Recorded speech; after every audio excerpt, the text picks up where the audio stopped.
I'm making homemade cinnamon rolls for my grandson.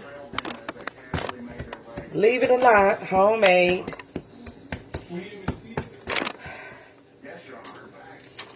Rather than buying them, it's best to make them.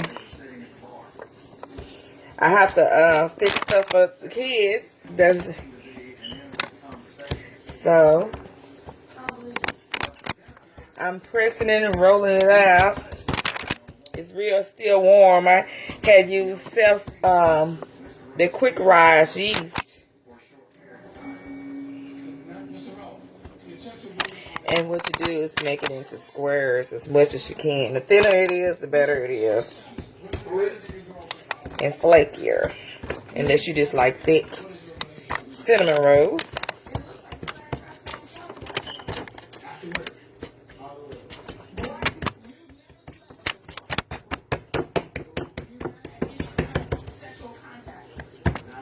You can use a roller, which is better, but I'm patting it to make it smooth.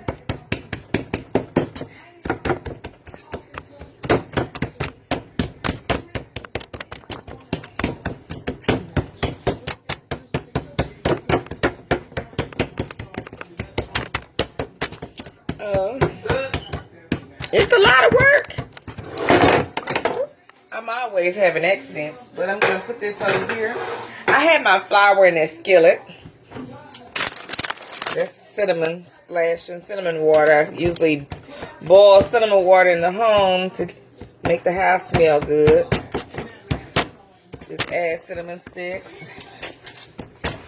and get rid of odors in the home.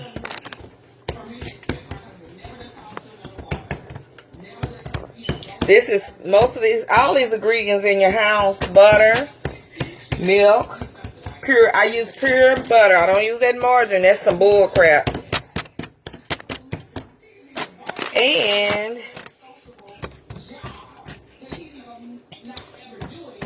brown sugar, cinnamon, water, flour.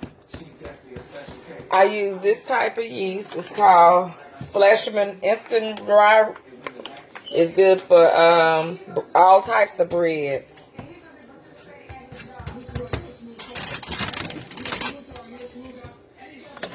And 1 egg, believe it or not. I'm going to sprinkle my brown sugar on here.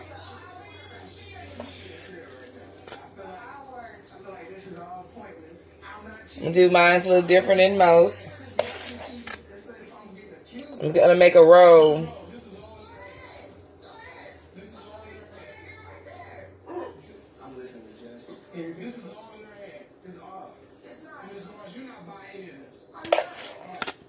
To further investigate this, the court had Mr. Roach undergo a polygraph examination, and we had...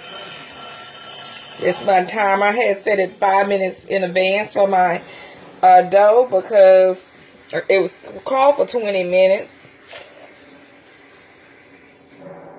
But I put it on 25 just in case I had something to do. And I didn't want to underdo it. You see all the cinnamon and sugar. I should have pre-did it in the beginning, but I wasn't thinking until now. Yeah, we always go into the store buying cinnamon rolls for our kids. When actuality, we can do this stuff at home. And it's a fun project if you want to get your grandkids to do it with them if you have the patience. I didn't let my grandson this time because he's a little bit anxious. And sometimes he wants to do what he wants to do instead of what I tell him to do sometimes. But he's going to enjoy this. And what I'm going to do is roll it as tightly as I possibly can. Once I roll it,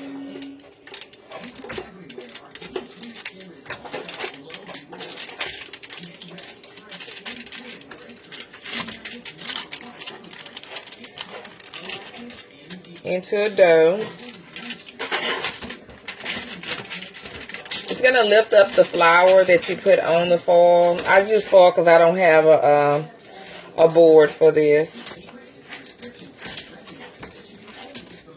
I'm going to have a big roll. Sugar may fall out. It's fine.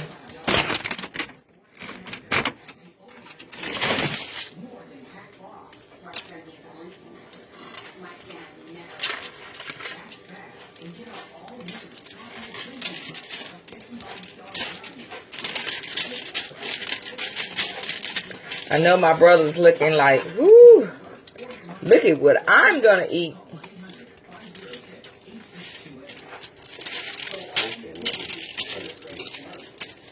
He say that all the time. So I made a roll.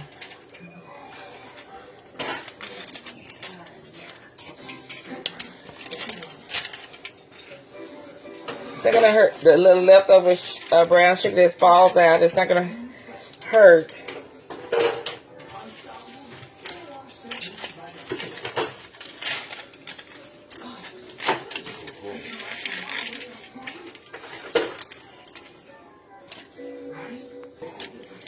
I'm cutting it. I got it in oil, not oil, butter.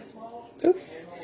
And now I'm placing the dough, cinnamon roll dough, into my little oil buttered down.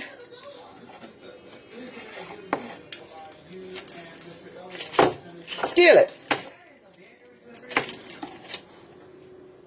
As you can see.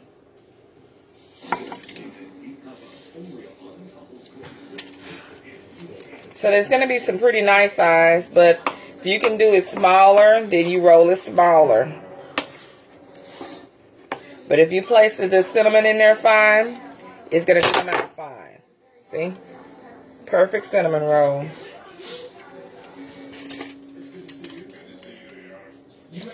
And if you want to freeze the half of it and let it stand in the house for 24 hours, it's fine before cooking it. If you want to put it in the freezer for 7 to 8 hours, I don't know what is the maximum time, but make sure you pinch the opening of the flour. See, perfect cinnamon rolls.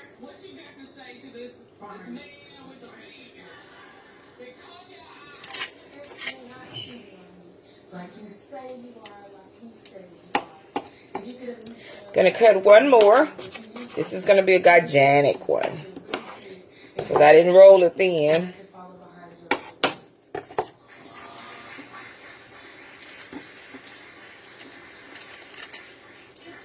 See, perfect cinnamon roll. Gonna slither it in here. And 1, 2, 3, 4, 5, 6. I have 6 in this little small container.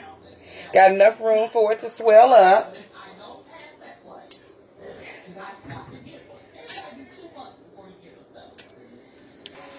Always have your dough, your oven. I'm going to roll this up right in the flour. It's fine. It's a little cinnamon on here. It'll be on the outside. I suggest that you can pour a little butter on top of the cinnamon rolls if you want to sprinkle a little sugar, but I haven't made it the filling yet. And I'll share that with you, how to do the white cinnamon. It's real easy and simple. I'm going to place this in the refrigerator for right now. Let that roll get cold. And I'm going to only do 6 today. Now that should yield anywhere from 12 to 15 depending on how long you stretch it. So I did thinly. So it probably yield me 25 because I have more than a half left because how I thinned it out. And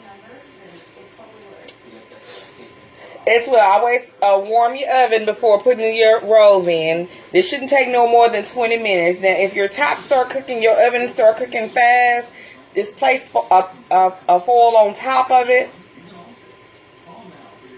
to prevent the top from scorching. And it's just good to keep one on top of it anyway, even when you're cooking pies and cakes. Because sometimes ovens do not level out the temperature properly.